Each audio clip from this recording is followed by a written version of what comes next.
अरे की गवना करवला हरि जी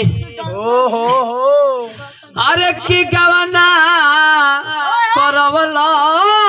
हरि जी अरे की अपने पुरु बाबा अरे गहिला राम गवना करवला हरि जी अरे की गवना करवला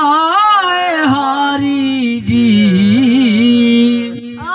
अरे की अपने विदेशवा अरे गहिला राम अरे की जब जब याद आवे तोहरी सुरतिया कटला से कट नाही ई बिरह के रतिया अरे की रोआ डहकवला